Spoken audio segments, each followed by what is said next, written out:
سے महंगाई की चक्की में पिसे अवाम पर एक और बिजली बम गिराने की तैयारी की जाने लगी। सेंट्रल पावर परचेजिंग एजेंसी ने बिजली की फी यूनिट कीमत में ₹7.13 इजाफे की दरख्वास्त नेपरा में जमा करवा दी। बिजली की कीमतों में इजाफा जनवरी की फेवल कास्ट एडजस्टमेंट की मद में मांगा गया है। नेपरा अथॉरिटी दरख्वास्त पर 23 फरवरी को समाप्त करेगी।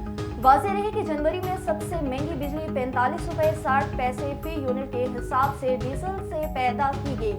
डीजल से 10 करोड़ यूनिट बिजली पैदा की गई है। ICEAU universal security audit programme की टीम ने पाकिस्तान एविएशन सिस्टम के ऑडिट का बाकायदा तौर पर आगाज कर दिया। तफसीलात के मुताबिक international civil aviation organisation universal security audit की 4 रुकनी टीम ने सिविल एविएशन हेडक्वार्टर्स का दौरा कर लिया और आला हकाम से मुलाकातें भी की। मुलाकात के दौरान दोनों जानिब से तफसीली प्रेजेंटेशन और ऑडिट प्रोग्राम पर तबादला ख्याल किया गया। ICAO सिक्योरिटी टीम ने DG civil aviation Khaqan Murtaza से भी मुलाकात की।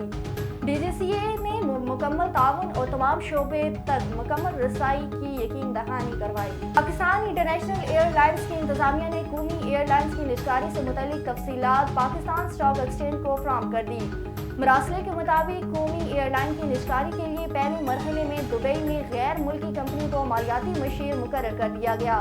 मालियाती मशीर फर्म ने PTI को निजकारी से कबल 2 हिस्सों में तकसीम करने की तजवीज़ पेश कर दी।